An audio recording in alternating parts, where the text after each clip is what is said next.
Chapter 26, Chapter 26.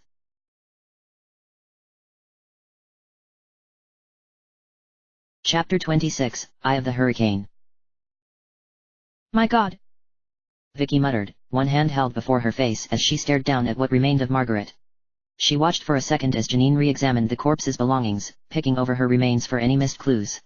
It's like something just busted out her chest. Janine stood up, exacerbation flitting across her face.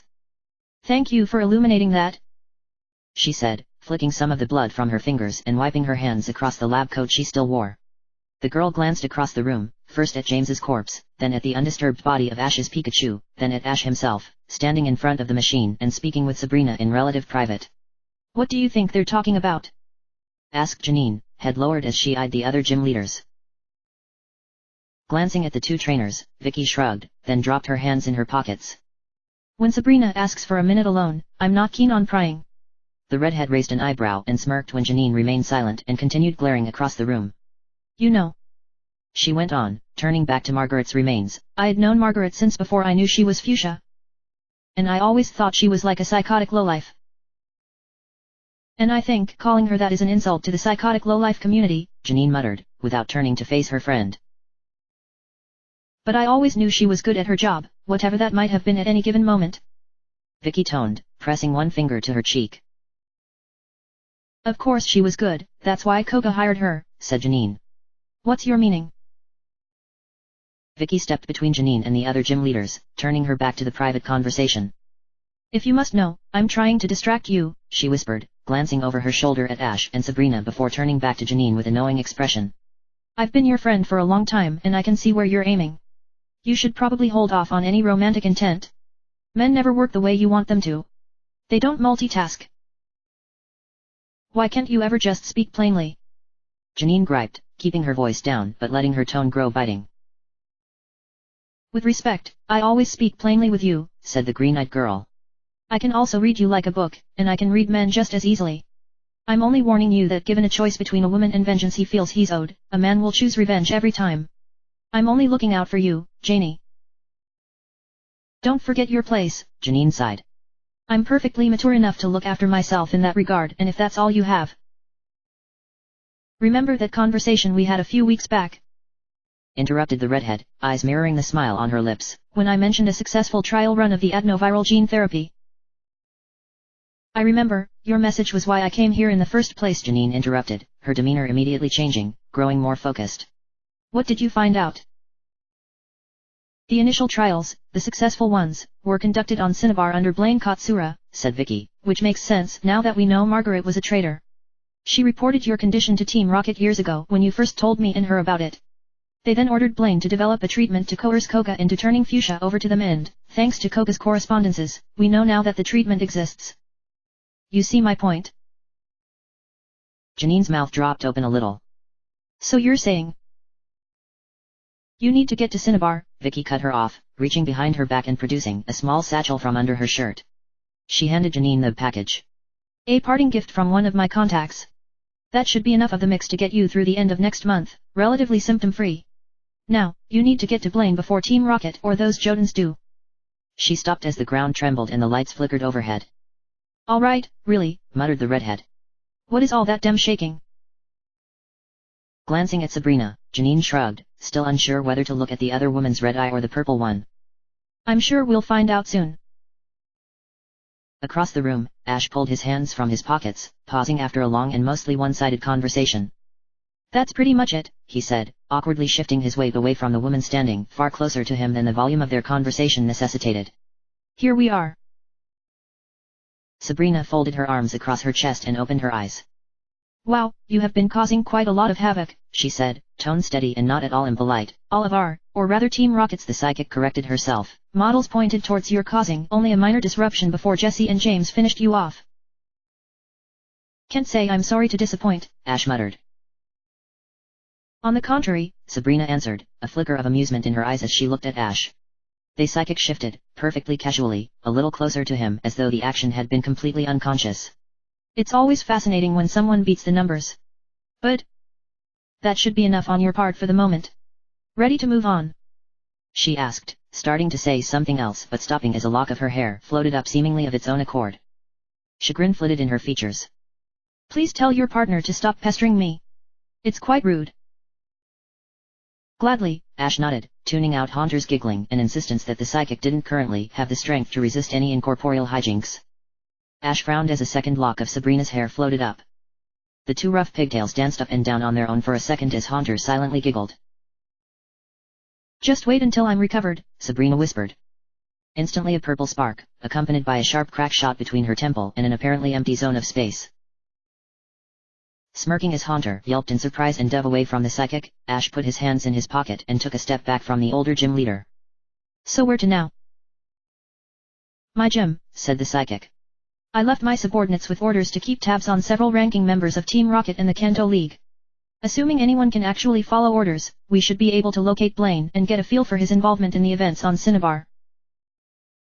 Ash raised an eyebrow. I'll assume you're going to explain, he said, following her as the gym leader walked towards the two fuchsia agents standing by the exit. Patience. I'm not sure myself what's going on yet. My condition for the last year hasn't lent itself to much activity. Sabrina stopped by the exit and faced Janine. I believe my thanks would be appropriate. She extended her hand. The girl in the lab coat nodded and gave Sabrina's hand a quick shake. You're welcome. And thank you, said the psychic, turning to Vicky and nodding to her. I appreciate your hand in this, and it's pleasant to finally know your true loyalties. Would you have trusted me if I had told you? Asked the redhead. Indeed I would have. Sabrina turned for the door and led the other three trainers into the hall beyond, where only the red emergency lighting provided any illumination, though the alarms had since gone silent. I don't mean to insist that we hurry up and wait, said the psychic, glancing at Ash who had stopped and looked back into the laboratory, his face hard. But the sooner we leave, the sooner we can plan our next move. Sorry, Ash said, turning away from Pikachu's body with a deep breath and following the group down a bend in the corridor that led them past several more of the long observation windows. As they walked, Vicky and Janine both kept glancing through the windows and at the labs beyond. All but a slight few were occupied by various Pokémon, each in different stages of cybernetic modification. What about them? Vicky nodded into one of the labs where several dozen Rattata sat idly in cages or sedated on sterile steel tables. Can we do anything for them?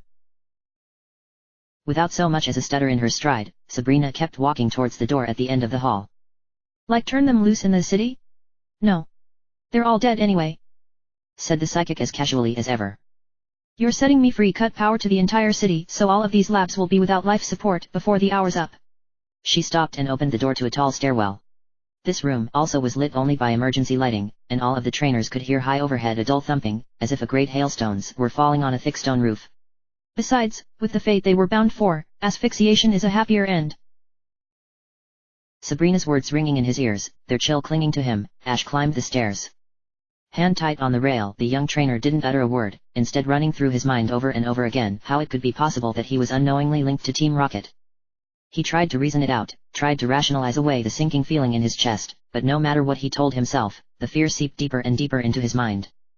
He couldn't explain why, or how he knew, but something about what Sabrina had said about Giovanni and Team Rocket rang with absolute truth. He had just started to wonder if this growing gut feeling was one of those that Bill had warned him about, when a roar startled him out of his thoughts. What the hell is going on up here? Asked Vicky as Sabrina opened up a heavy metal door, immediately filling the entire stairwell with a colossal thundering and a rapidly pulsating white light. Forcing a shocked Ash and Janine to cover their ears, boom after boom, dozens of thunderbolts per second rattled the room and shook the reinforced building. Sabrina grimaced and reached up to cover her ears as the vibrations in the air made Ash's teeth chatter and his legs shake. The psychic shouted something at the other trainers, though her words disappeared unheard into the din. Even through the booming, however, Ash could sense Haunter's growing trepidation. The ghost hunkered close to the trainer, casting about and floating invisibly into Ash's pack where it quickly went dormant. Ash, still covering his ears, stepped back into the stairwell and shouted for the others to come back and close the door. Immediately it became obvious that they hadn't heard him, and he shouted again, louder this time. Just as Janine and Vicky both turned around to come back, the noise grew a little fainter and the number of thunderbolts going off dropped noticeably to maybe 1 or 2 booms every other second. The group of trainers slowly uncovered their ears as the noise grew tolerable, and looked around at one another and their surroundings. The stairwell had led them up into a hallway lined on one side with office doors, and with waist-high windows on the other. The floor, a polished tile, was now littered with countless shards of broken glass from the windows shattered by the thunder. Thunderbolts still booming every other second or so, Ash stepped cautiously into the hall and glanced around, shielding his eyes from the sporadic flashes of lighting still lighting up the hall. What was that? He muttered, looking down the chamber and seeing every window shattered. Sabrina, her bare feet wreathed in a faint purple glow, the same color as her dimly luminescent eye as she hovered an inch above the ground, motioned to the sky outside. That, she said, a grin on her lips as the other trainers walked to the windows, glass crunching under their boots, is a prime example of what happens when humans try to manipulate things beyond their comprehension. She again motioned to the sky where a constant flashing of lightning and booming of thunder illuminated the dark clouds with a constantly shifting spider web of light. Just imagine. The source of the storm is almost 100 miles off. I can only dream of what it looks like at the epicenter. Is it coming from the power plant you mentioned? Asked Ash, transfixed by the sky. Yes, Sabrina nodded. What caused it? Ash went on. Ha, the psychic laughed once. Well, to be truthful, I don't know what to call it. A god, maybe. No, force of nature is more appropriate. The three other trainers waited a second, all standing at the windows and transfixed by the tendrils of light streaking across the sky. The weight of his pack pulled on his shoulders some, and Ash reached up to scratch Pikachu behind the ears. When his hand found only empty air, however, the young gym leader sucked in a breath and bit his lip. Care to explain? Ash snapped himself to another thought before the tightness in his chest could grow more uncomfortable. Are we in danger here? I doubt it, said the psychic, taking a breath and staring off into space as she idly floated up next to Ash, her shoulder brushing his. And if you care to know, it started almost 16 months ago. Saffron was on the verge of collapse. Ever since Pallet Town was destroyed, cutting off the flow of natural gas to most of the east, the price of fuel had done nothing but skyrocket, sometimes doubling from one month to another. On top of that, food from the west was getting more and more expensive thanks to the shortage, and trade with Celadon hit an all-time low thanks to their own declining stability. Team Rocket and I were doing everything in our power to smooth things out, but nothing we tried had any positive effect. Mostly, we just made our economy worse. She shrugged. And then, the fighters rebelled at a most inopportune time. You might remember that machine Team Rocket built in Lavender. She looked at Ash, to pull in the ghosts. Ash nodded. Not with any fondness, he said as what little rain was falling outside ceased altogether. Standing back from them a little, Janine crossed her arms and hiked up her shoulders some. Could they stand any closer? She muttered, words barely audible. Janine twitched when the psychic paused in the middle of resuming her explanation and glanced back at her, red eye studying her for a split second. For an instant, Janine felt her head go light before Sabrina's face softened a little. They were hoping to use it, said Sabrina, turning back to Ash and leaving Janine silent, to finally defeat our good friend Mewtwo by flooding Kanto with weakling ghosts to disrupt his psychic abilities. It would have worked too, but there was just one problem, besides you of course. Janine nudged Vicky. They sure are chatty, whispered the girl, shaking herself out of her daze and sticking her hands in her pockets with no small amount of force. Talk, talk, talk. Glancing at her longtime friend with a wry grin, Vicky nudged her back. Of course, she said. Somebody has to explain what's going on. Wouldn't be proper otherwise. You were closer than Mewtwo, Ash muttered. So you got caught in it too. That's right, said the older gym leader, pausing and nodding down the hall. Walk with me. She went on, leading the trainers towards a door at the far end of the passage. Moving through it, they entered into a large room decorated with marble floors and chandeliers. The huge double doors across the room stood open a little, allowing in flashes of lightning from outside. I wonder where everyone's gotten to, muttered Vicky as the trainers crossed the room and stepped through the big doors into the streets of Saffron City's inner circle. Looking around, the redhead could see no one out and about.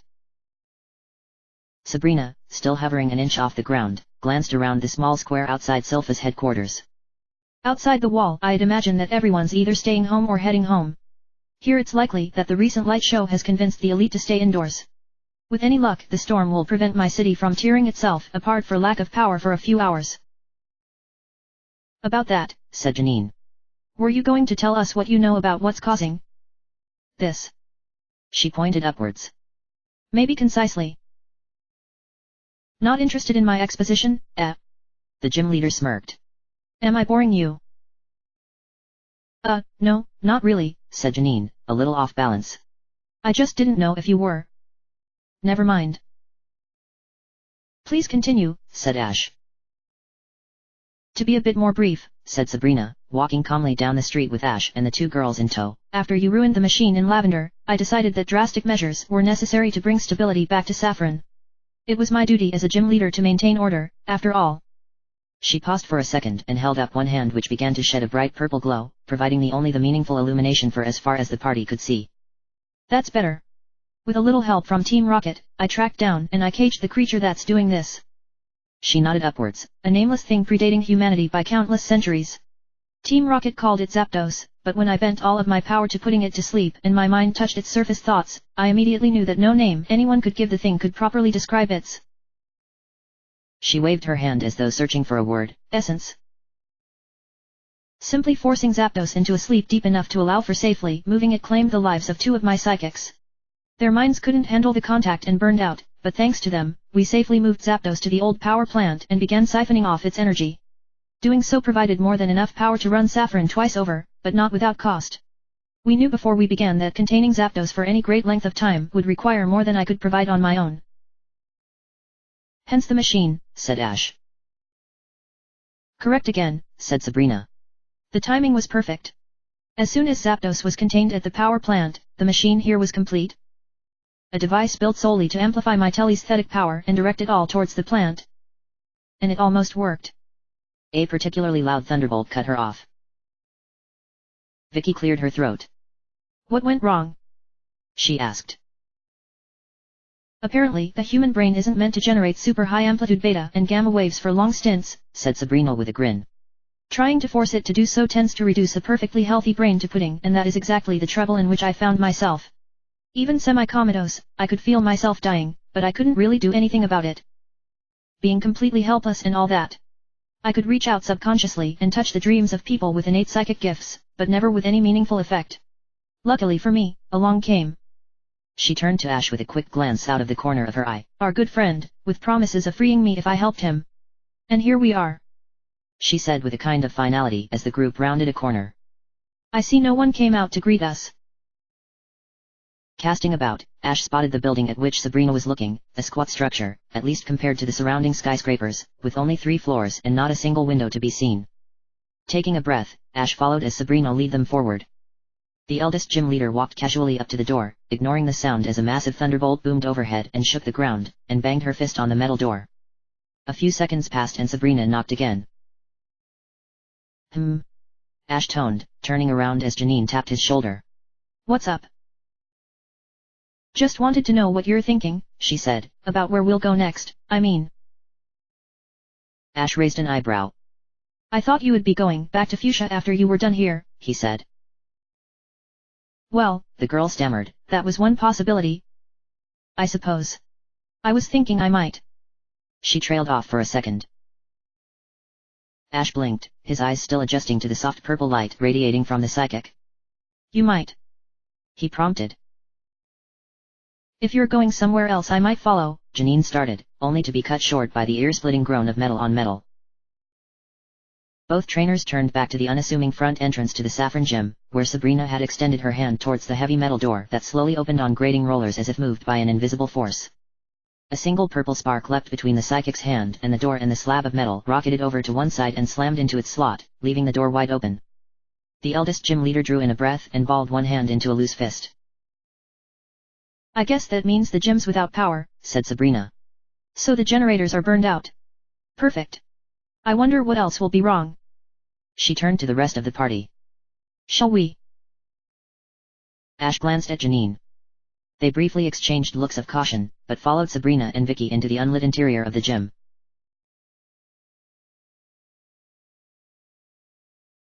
Sirens wailing, people screaming orders, and the sounds of massive fires all filled the night as the tall man wearing a white lab coat and thin glasses stepped out of his tent. He could see the pillars of smoke rising out of the opposite end of the camp, and the glow from the fires illuminated even his corner of the camp, and the smell of smoke and turned up dirt filled his nostrils. He muttered, reaching up and adjusting his glasses with one finger. Good thing I decided not to sleep in the command center. Professor Elm. Someone shouted, the high voice piercing through the surrounding ruckus. Elm turned, one hand on his waist as a girl in Jodo's dark fatigues ran to his side, stopping and resting her hands on her knees. Professor, she gasped, long brown hair clinging to a sweat-drenched forehead. Thank goodness you're all right. When I heard we were under attack by the Cinnabarines, I feared the worst. Command thinks that more raids are coming and they're recalling the airborne troopers. We should get to. Calm yourself, said Elm, turning and surveying the surrounding tents before looking up into the sky. If the Cinnabarines had more to hit us with, they'd have dropped it all at once while we weren't ready, or more waves would have come by now. This was likely a distraction, and if Command is recalling the flyers, then I'd hazard to say it worked. We're in no immediate danger, but thank you for your concern, May. I was just worried, May answered, straightening up and anxiously fiddling with the pokeballs on her belt as her blue eyes darted this way and that, searching for danger. Elm smiled reassuringly and patted her on the head, despite her moving away from the gesture. You need to stay focused, he said, turning and walking towards the perimeter of the camp, motioning for her to follow. Our dear friend will no doubt be arriving soon, I'd say in no more than 3 weeks, and when he does we'll have to be at our best if we want to stand a chance. May nodded and followed after him, beginning to leave the noise behind them. Professor, she said. Shouldn't we go help the troops put out the fires? They probably can't do it by themselves. Leave the common work to the common soldiers, answered the professor, coming upon a crude bunker, little more than a large foxhole with a camouflaged metal roof. He walked down the few stairs into the unoccupied shelter, turned a knob on a little lamp, and stretched as warm but subdued lantern light provided just enough illumination by which to see. Sit. He gestured to one of the 2 chairs in the little bunker. No sense in standing around. May glanced over her shoulder, back at the camp where she could still hear fires burning and people shouting. With a sigh, she knocked a pokeball from her belt and stepped down the stairs as it snapped open and flooded the ground in white light. A hulking Venusaur materialized out of the light with a low growl and turned around to look for its trainer. Keep an eye out for trouble. May put one hand on the Venusaur's face before retreating into the bunker and sitting opposite Elm at a little table. Quickly straightening out her clothes, she brushed the dust from her fatigues and leaned back in the chair with a sour look on her face. What's on your mind? asked Elm. You look troubled. May shook her head. I'd just rather be in the air, she said, or helping the patrols or helping to get the fires under control, something other than sitting around. We've been doing way too much of that the last few days. Your time will come, said the professor. Oak no doubt saw the red Gyarados on the news and he knows I'm here. It's only a matter of time until he shows his face and you can get your revenge. And after that... He stopped as May's expression shifted from sour to downright murderous. Her eyes narrowed, her jaw clenched, and the tendons of her hands bulged as she clenched her fists. After that we'll just have to see what happens. May took a deep breath and let it out, pulling her knees up to her chest. I want to see the look on his face when I kill him, she said. When Oak arrives, he's mine. Sitting quietly for a moment and suppressing a grin as May stewed, Elm crossed his arms. Your parents and Birch, he said at length. I know I've said it, but they were good people and Hoenn is less without them. Don't talk about them, please, May growled, clenching her fists even tighter as her voice shook and her blue eyes sparked in the light. I'll avenge my parents, I'll avenge my little brother, and I'll avenge Professor Birch. That's that. She looked up at Elm, face softening a little. I can't thank you enough for helping me so much, she said. Thank you again. Thank you. Elm held up a hand to stop her. Think nothing of it, he said. You're not the only one Oak has wronged, after all. May looked down at the ground and relaxed a little. You never did tell me why the 2 of you hated each other so much, she said. Elm shrugged. You never really asked. Suffice to say that on top of his astounding lack of vision and monumental arrogance, someone very dear to me is dead on his account. I'd see justice done. Nodding and still focusing on an unremarkable patch of dirt beneath the table before her, May nodded. Justice, she said. I can't wait.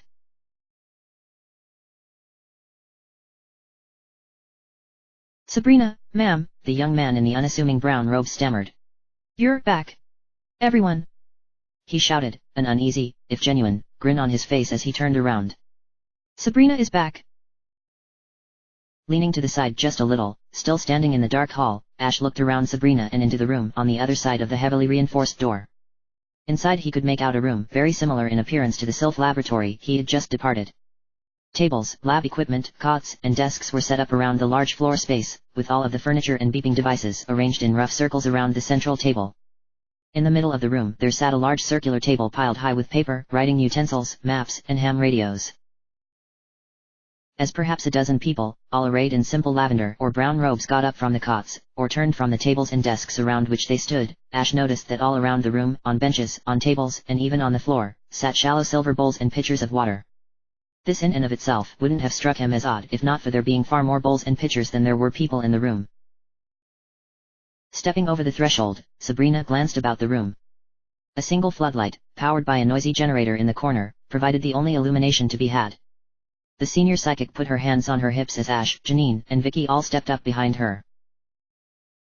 You could all at least try to look busy, Sabrina called, one corner of her lip twitching up as her subordinates gathered around in the gym's basement.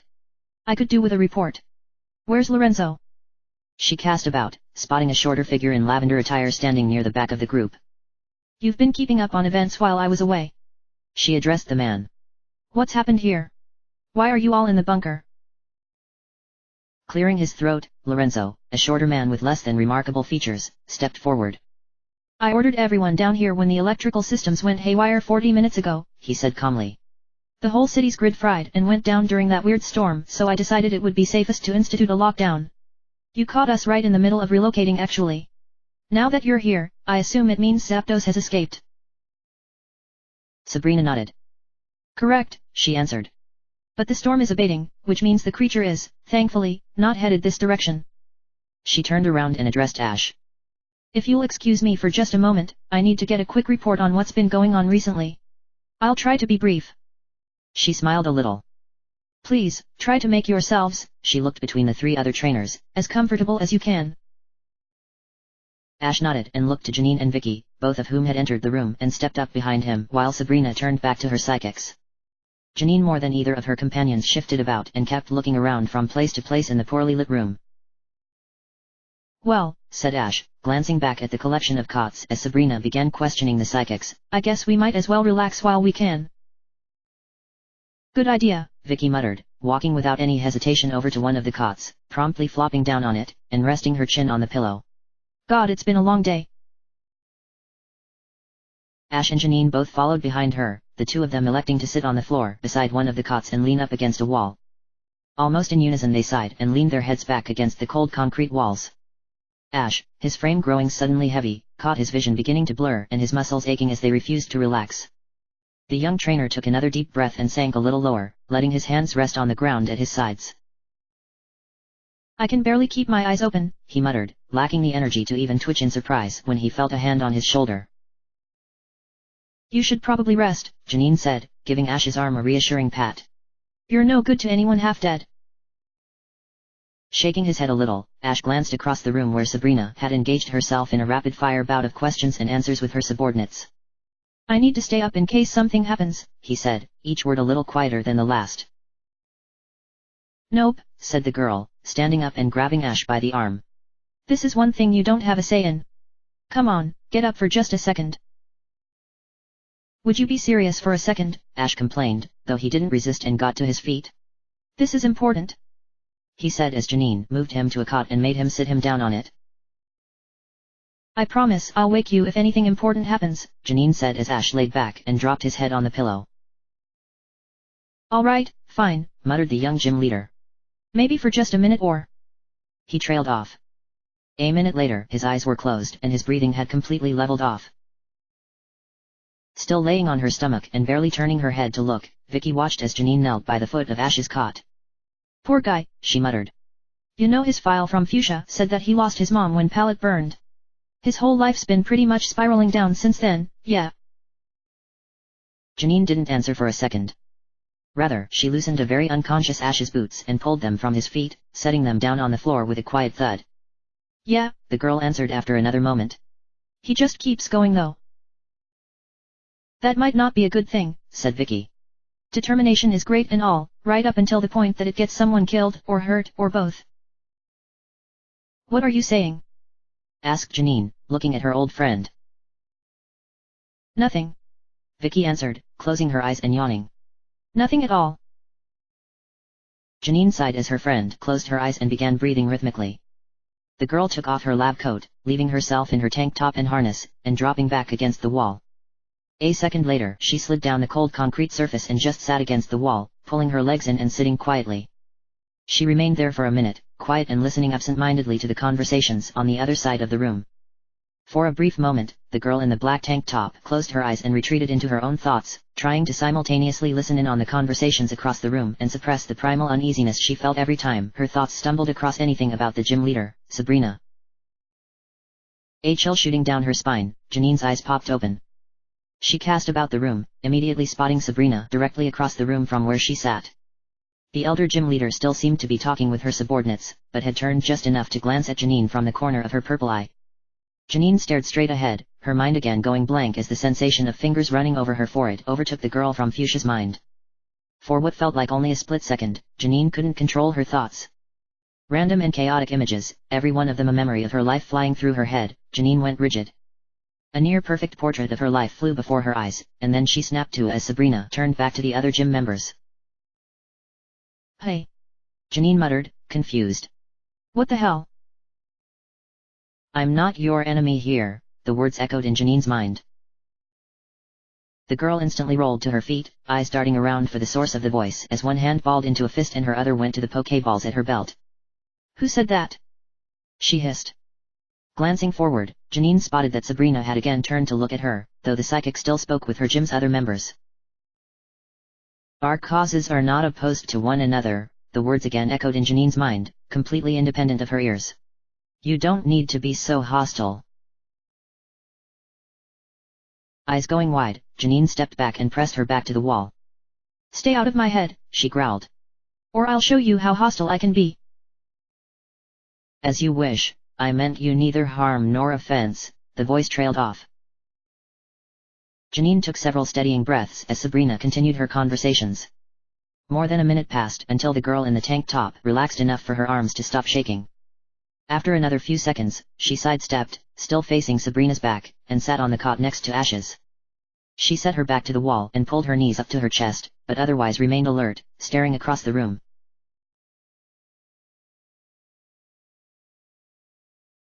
Head still fuzzy with sleep, Ash rose from his cot and stretched, scratching his head and arching his back with a groan. He glanced around and immediately remembered falling asleep in the bunker. Looking for his companions, the young gym leader sat up straighter and spotted Janine and Vicky, both asleep on cots adjacent to his own. After a second glance around the room, Ash noticed that several figures in robes, perhaps half as many as he saw before falling asleep, remained in the bunker where they sat alone and staring into the silver water bowls as intently as if they were reading a book. "Ah, good you're awake," said an unfamiliar voice. Ash turned as one of the psychics in a purple robe stepped up next to his cot. "Yep," Ash muttered, still dazed with fatigue. He reached down to the floor, looking to find Pikachu and pick the Pokémon up, but stopping short when his thoughts flashed to the battle at Sylph Company. Ash bit the inside of his cheek and shook his head, determined to shift his thoughts elsewhere. The young man in the robe, Lorenzo if Ash remembered correctly, cleared his throat and crossed his arms behind his back. "Sabrina requested I send you to her as soon as you awoke." "What time is it?" Ash asked, absent-mindedly scratching his jaw and deciding not to bother shaving what was now closer to being a beard than unchecked stubble. 7, said the man, the rumbling of the generator powering the room droning in the background. A.M. Ash blinked, surprised. "I slept all night." "Sabrina requested we not wake you or your friends," Lorenzo stated flatly. "Of all of us," she said, "you need your strength the most." Shaking his head, Ash rolled out of the cot and put his feet on the floor, recoiling at the cold and suddenly realizing he didn't remember removing his boots. "All right," he said, spotting his boots and picking them up. "Where's she at?" "Bathing," said Lorenzo, turning just a little and pointing down the hall on the opposite side of the bunker from which Ash had entered. "Down there, second door on the left. I'd advise against wasting time." "Okay." Ash tightened his boots' laces and stood up. "Guess I should." He paused halfway through his stretch and looked at the gym member. "Wait, if she's taking a bath, shouldn't I wait?" Lorenzo grimaced. "For what reason?" he asked. "Well," said Ash, "bathing implies she'd be taking a bath." "Yes," said the psychic, his tone growing more patronizing. It does carry that connotation. I miss your meaning, I'm afraid. Well, Ash stammered, rolling his hand through the air as he searched for how to word his next statement. Wouldn't she be naked? Lorenzo began, stopping short and raising one eyebrow as realization dawned on him. Ah, yes, I forgot you might have some reservations about that. A word of clarification. The psychic let a friendly grin slip across his lips. Psychics in general, being able to read minds without meaning to, tend to lack certain compunctions and place the efficient use of time above modesty. Don't worry, you won't offend her. Ash swallowed a lump in his throat as Lorenzo turned and went back to the cluster of gym members standing around the table in the center of the room. Well, said the younger gym leader. Whatever works, I guess. He straightened out his clothes as much as he could, then walked to the hall and knocked on the second door to his left. He flinched just a little when someone called for him to come in. Heard you wanted to talk to me, said Ash, pulling the door open and stepping inside. Glancing around the large bathroom, Ash spotted the figure knelt by the tub on the other end of the room. Wrapped in a towel and glancing at Ash, Sabrina nodded and reached for the small bucket of water sitting by the tub. Yes, I'm glad you're awake, she said, picking up the bucket with both hands, leaning further over the tub. You slept well, I assume. Enough, Ash shrugged, given the circumstances. Ash jumped at the sound of a loud click, turning and spotting that the bathroom door had pulled itself shut under its own weight. He took a quick breath and looked back to Sabrina, now noting the dim light of the candles that sat on the rack above the tub and filling the room with the pleasant smell of flowers. Apologies for the lack of certain luxuries, said the psychic. She paused and slowly poured most of the contents of the bucket over her head to wash the soap from her hair. After taking a second to wring out her hair, the psychic reached out for a bar of soap and began lathering up her hands. Running water, proper lighting, and warm accommodations are hard to come by in a bunker with barely enough electricity to keep the ventilation working, but I'm sure you've dealt with worse. Viridian Forest, Mount Moon, Ash said, numbering off the locations on his fingers. The wilds north of Cerulean, the Lavender, oh, and... He smirked. Perhaps most harrowing of all, putting up with Erika. Sabrina laughed once and started spreading the soap up her arms and rubbing it over her shoulders and collar. Well, it's good to see your sense of humor remains intact. The psychic took a ladle from inside the tub and began rinsing herself of the bubbles. I thought about waking you once I was finished catching up on recent events but decided you would need your rest, especially since I've already divined how you'll react to what I'm going to tell you. Now that you're awake, however, it's time I fulfilled my end of the bargain. Whenever you're ready, said Ash, glancing at the chair in the corner of the room, pulling it to where he stood, and sitting down. Saffron, said Sabrina, standing up, and then sitting on the edge of the tub, for all of its faults, is my everything. I'm married to this city and I will have no higher priority than its safety until the day I die. Needless to say, recent events and my well-intentioned role in them have weighed heavily on me, and I hope that you, as a fellow gym leader, a man once responsible for the well-being of his own people, can understand my decisions. I'm not going to judge you, said Ash. That's not why I'm here. I just want to know what my next step should be. Right, said the psychic. It's a little odd. She stopped and chuckled. Alright, it's disconcerting beyond belief to hear someone say that without hearing their thoughts confirming or denying the words of their mouth. It's a good thing, refreshing and different, but extremely weird. At any rate, the next phase of Mewtwo's plan is for you to go to Cinnabar Island with two goals in mind. Your main priority is to rescue Blaine Katsura and get him to safety. Second, you need to kill Professor Elm and at the very least disable his red Gyarados. A single shiver disturbing his otherwise perfect composure, Ash swallowed the lump in his throat. Alright, he said, unconsciously balling his hands into fists. I'd be more than happy to take care of that last part. Yes, but are you prepared to work with Team Rocket to do it? Asked Sabrina, any semblance of a smile fading from her face as she folded her hands in her lap. Ash felt bile well up in the back of his mouth, but he fought the sudden urge to spit. Why would I even think of doing that? He asked, more than a flavor of venom in his tone. Rockets sent a peacekeeping force to the island, said Sabrina. Originally, their stated mission was to protect Indigo Plateau's embassy, also known as Blaine's Gym, when in all reality their goal was to evacuate Blaine and get as much of his research to safety as possible. Unfortunately, or perhaps luckily, depending on your view, they were delayed by bad weather and the peacekeepers were caught in the gym, on the northern extreme of the island and far from help, when the Jotun army arrived. They've entrenched themselves in the gym and its numerous laboratories, but they can't hold out forever. They need help. Well, maybe they can kiss my ass, Ash growled. If Team Rocket is so fond of Blaine, then why would Mewtwo want to protect him? He has his reasons, not the least of which being Blaine's work on an agricultural project to rebuild and increase the output of the plantations west of Viridian City. The plantations on which a great deal of Kanto was reliant, the plantations that Elm destroyed in much the same fashion that he destroyed Pallet Town. No, Ash shook his head. Team Rocket was behind both of those attacks. Says who? Asked the psychic, shifting on the edge of the tub. Both of those attacks were perpetrated solely by Professor Elm and his minions in an effort to kill your grandfather and get back at the Elite Four for perceived wrongs. If you don't believe me, you can ask Oak yourself when you meet him. Within the right circles, the Shadow Wars the various professors fought amongst each other were legendary. Ash stood up and took a step back, firmly planting his side against the wall. Assuming I buy that, he said, what does Mewtwo stand to gain by rescuing Blaine and killing Elm? Blaine is an absolutely brilliant scientist and a master of just about every field of study with a name, said Sabrina. He also has close personal ties to Mewtwo. The two of them were friends for a long time and Mewtwo hopes to exploit that link to convince Blaine to turn his efforts to restoring some of Kanto's agricultural capacity. Killing Elm would simply be best for Kanto, and Johto for that matter, in general. Without his constant scheming for revenge and glory, things in both regions might settle down some. Ash thought for a second, crossing his arms and scratching at the stubble on his chin. What are the odds I could rescue Blaine without helping Team Rocket? He asked. Virtually zero, said Sabrina.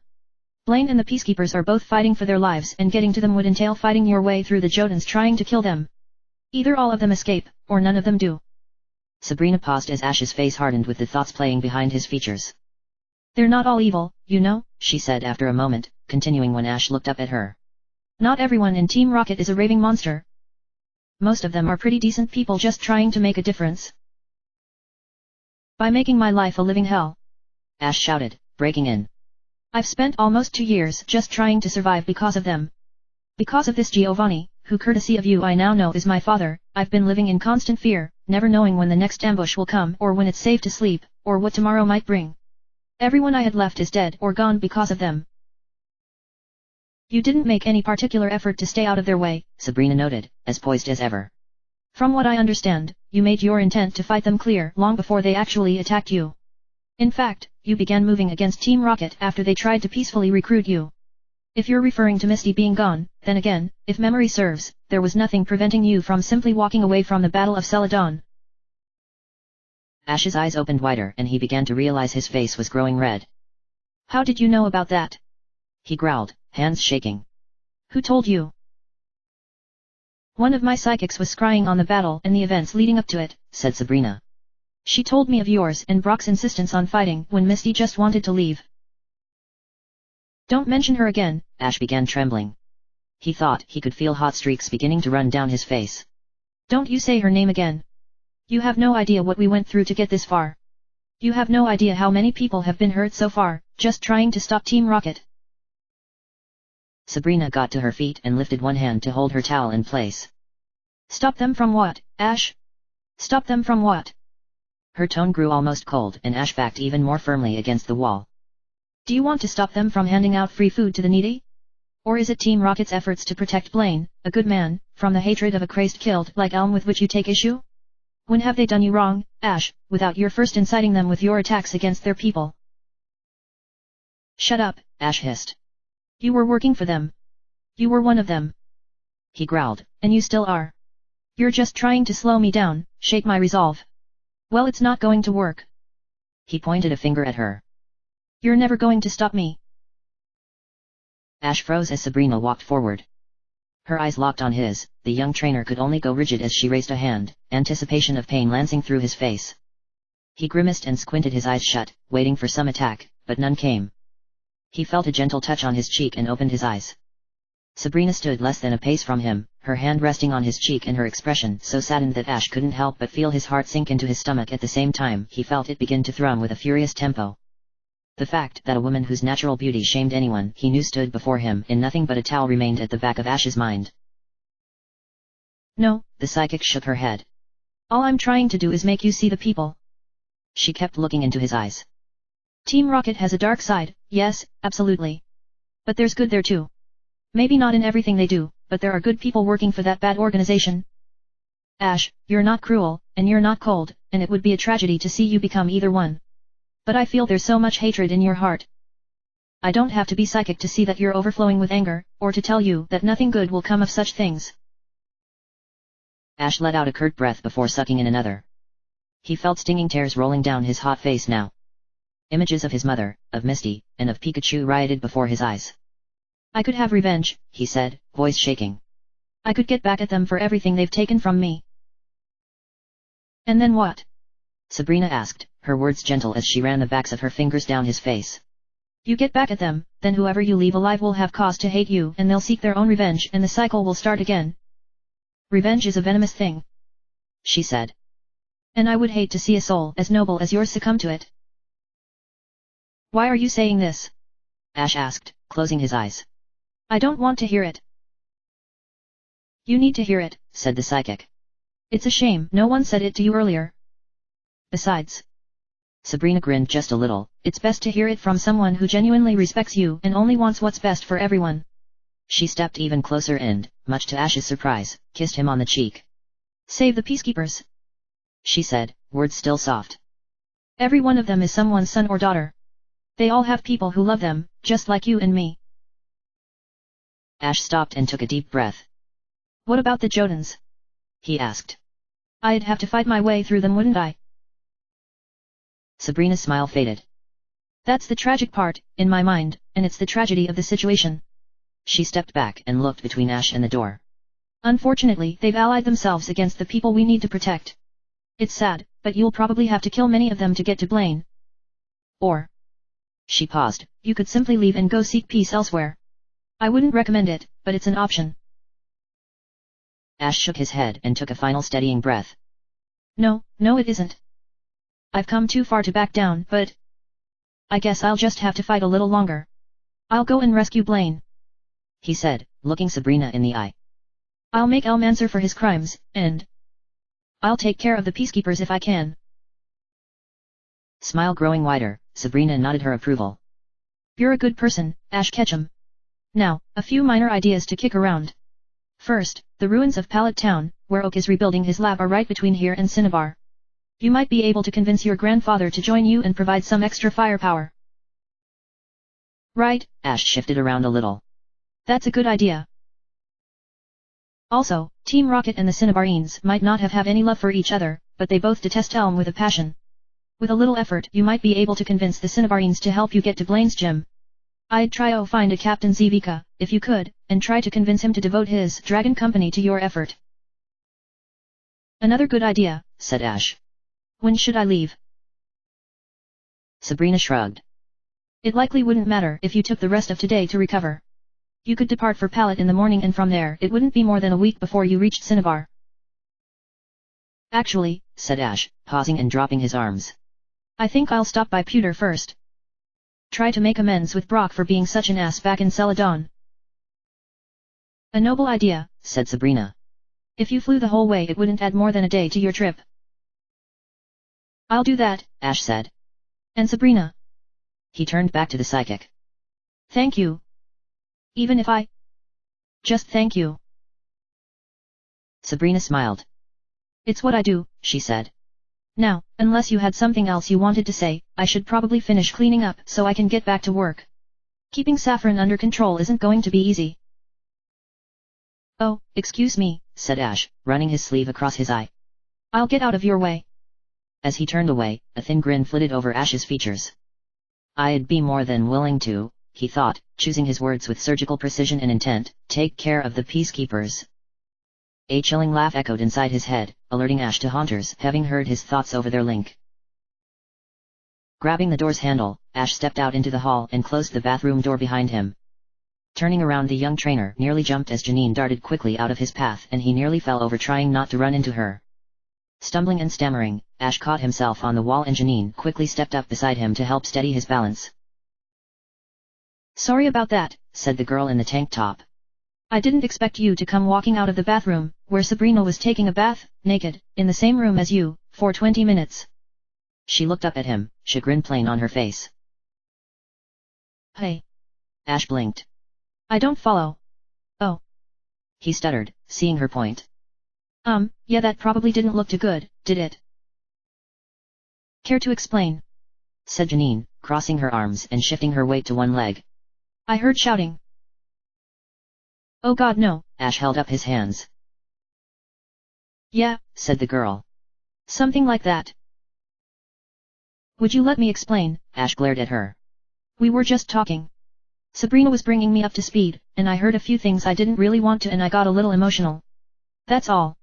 Apparently psychics have no idea what modesty or privacy are about and she just wanted to be efficient with her time.